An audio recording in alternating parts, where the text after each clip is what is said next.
सुधांशु त्रिवेदी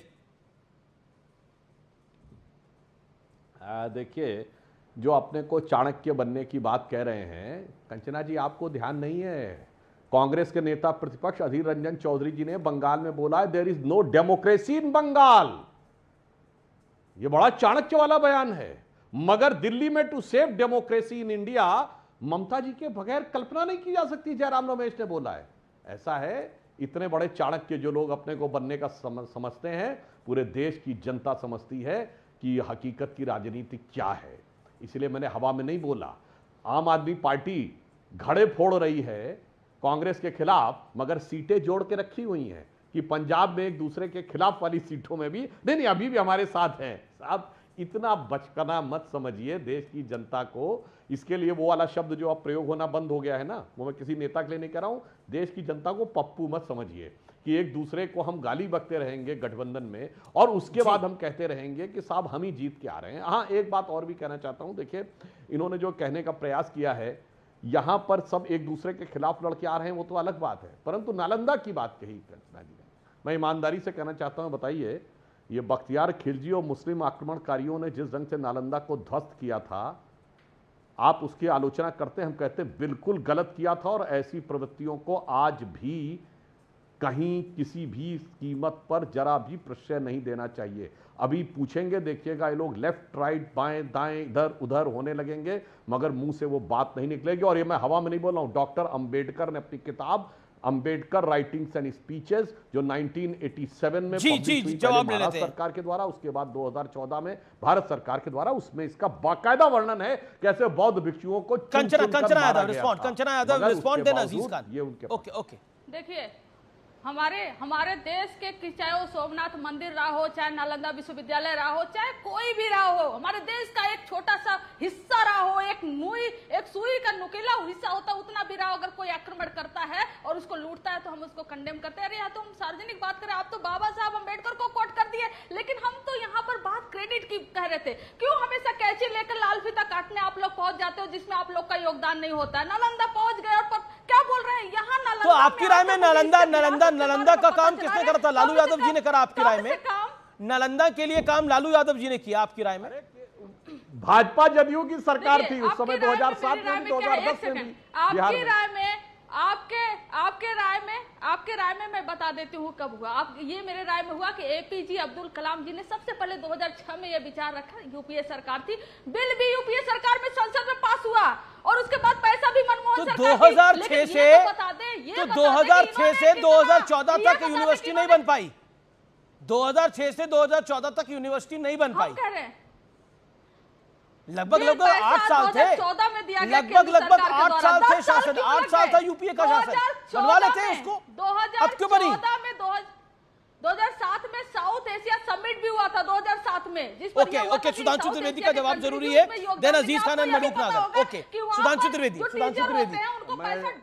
मैं 2 ही वाक्य बोलूंगा, ज्यादा लोगों का समय न नष्ट हो। इन्होंने डॉक्टर कलाम की बात कही तो मैं पूछना चाहता हूं, डॉक्टर कलाम को राष्ट्रपति बनाने का समर्थन किया था कि विरोध किया था? 2002 में आरजेडी ने विरोध किया। 2007 में जब तत्कालीन भाजपा राष्ट्रीय अध्यक्ष ने कहा था कि दूसरा टर्म मिलना चाहिए तो विरोध किया। और 2006 में कंचना जी याद कर लीजिए कि भाजपा जदयू गठबंधन सरकार थी बिहार में और कलाम साहब हमारे बनाए हुए राष्ट्रपति थे। आपकी दोनों बातों का उत्तर स्वयं आ गया। ओके, मैं रुक करता हूं अजीज खान का। अजीज खान, क्या आपको लगता है कि हारी हुई बाजी को जीतने वाले को बाजीगर कहते हैं फिल्मी भाषा के अंदर, लेकिन आप तो जीते ही नहीं, मतलब in the sense India alliance जीता नहीं, जीता तो NDA, BJP single largest party बन के आई। तो आखिरकार ये सुंदर हसीन सपना मुंगेरी लाल का क्यों देखा जा रहा है? देखिए अमीश भाई, मैंने आपसे कहा कि राजनीति में कुछ भी संभव है और कुछ सपने जैसा नहीं होता है और हर कुछ सब कुछ सपना होता है। हकीकत यह है कि कब सपना हकीकत में बदल जाए और कब हकीकत सपना में बदल जाए, मुझे लग रहा है इसका कोई वक्त नहीं होता। एक बात, अभी बात चल रही थी कि साहब तमाम तरीके की बातें कह रहे हैं साहब कि ये सरकार बहुत अडिग है, मजबूत है, तमाम तरीके की बातें। देखिए स्पष्ट है कि जब समान विचारधारा के लोग एक साथ आते हैं तो मजबूती बढ़ती है। जहां पर समान विचारधारा के लोग एक साथ नहीं है तो कब विखंडन हो जाए, कब खंडन हो जाए, इसके बारे में तो समान विचारधारा का बैरोमीटर क्या है? समान विचारधारा का बैरोमीटर क्या है अजीज भाई? आप अजीज खान ने यू सेड कि समान विचारधारा का बैरोमीटर क्या है? मैंने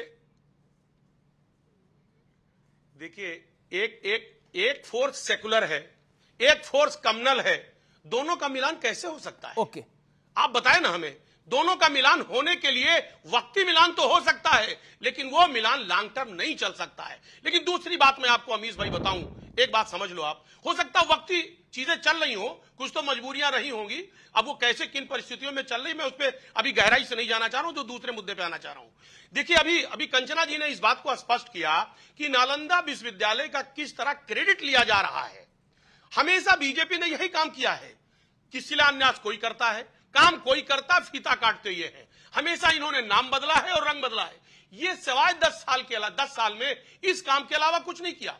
हमने उत्तर प्रदेश में तमाम काम किया, तमाम चीजों को बनाया, लेकिन हकीकत ये है मतलब सब काम आप ही ने करा, बीजेपी फीता काट रही है। ओके ओके, मलूक नागर एनडीए से जवाब देंगे। ये आप कम्युनल फोर्सेस के साथ हैं, ये सेकुलर है। मलूक नागर, आप कम्युनल फोर्सेस के साथ हैं? जी देखिए, हम देश के साथ हैं, हम देश की जनता के साथ हैं, देश के किसानों के साथ हैं, देश के पिछड़ों के साथ हैं, देश के दलितों के साथ हैं, देश के अकलियतों के साथ हैं, देश के सब समाजों के साथ हैं। देखिए, जो बात यहाँ हो रही हैं, अभी जो विवेक श्रीवास्तव जी हैं, मैं सीधा प्रश्न इनसे करना चाहता हूं कि जो उत्तर प्रदेश में 20 साल पूरी मशक्कत करने के बाद, पूरी इच्छा रखने के बाद, और एमएलए का चुनाव हो तो इंचार्ज प्रियंका गांधी, एमपी का चुनाव हो तो इंचार्ज प्रियंका गांधी, रायबरेली और अमेठी का चुनाव हो तो प्रियंका गांधी समाजवादी के साथ चुनाव लड़े हैं, और समाजवादी की पार्टी की वजह से अजीज भाई हमारे बैठे हैं, ये लोग अस्तित्व में आ गए और फूले नहीं समारे। तो इनको क्या उत्तर प्रदेश में डर लगता था? क्या उत्तर प्रदेश के मुसलमानों पे विश्वास नहीं था? क्या समाजवादी पार्टी के लोगों पे विश्वास नहीं था जो 20 साल मशक्कत यहां करी और प्रियंका गांधी जी को वहां भेज दिया? या राहुल गांधी जी, प्रियंका गांधी जी नेता देश की ना बन पाए यूपी से, उनको इसलिए वहां भेज दिया? तो मैं विवेक जी से सीधा सीधा पूछ रहा हूं, कांग्रेस का पक्ष रख रहे हैं टेलीविजन पे बैठ के, ये प्रियंका गांधी जी को वायनाड से हरवाएंगे या जितवाएंगे? अच्छा, दूसरा सवाल है तो जो ओके विवेक कह रहे हैं विवेक जवाब। ठीक है मलूक नागर, वेट, वो तो सेकुलर फोर्सेस है, वो तो सेकुलर फोर्सेस हैं और एक्स्ट्रा सेकुलर हो गए अब तो, क्योंकि मुस्लिम लीग भी उनके साथ है। तो जितवाएंगे या हरवाएंगे राहुल प्रियंका जी? पहली चीज, हाँ बिल्कुल, उसके पहले मैं ये पूछना चाहूंगा मलूक नागर जी से, क्या आप ये कहना चाहते हैं कि कांग्रेस, समाजवादी पार्टी, लेफ्ट और बाकी सारी पार्टियां जो उत्तरी बेल्ट में लड़ी हैं, उत्तरी भारत में, हमें सिर्फ मुसलमानों का वोट मिला है और हम सिर्फ मुसलमानों की राजनीति करते हैं और हिंदू समाज पे बीजेपी का कॉपीराइट है? ऐसा नहीं है, इस चीज से थोड़ा सो करके जगिए। हिंदू समाज के सभी धार्मिक स्थलों पे भाजपा की और आपके गठबंधन के हार हुई है। अब मैं दूसरे पे आ जाता हूँ। नहीं नहीं, अब मैं अमीश जी जवाब दे रहा हूँ। अमीश जी प्लीज, अभी इन्होंने कहा कि पूरे देश में हिंदू आइडियोलॉजी की हार हुई है, विवेक जी ने। मैं इनको कहना चाहता हूं बीजेपी की हार हो सकती है, जबकि बीजेपी जीती है। वो बोल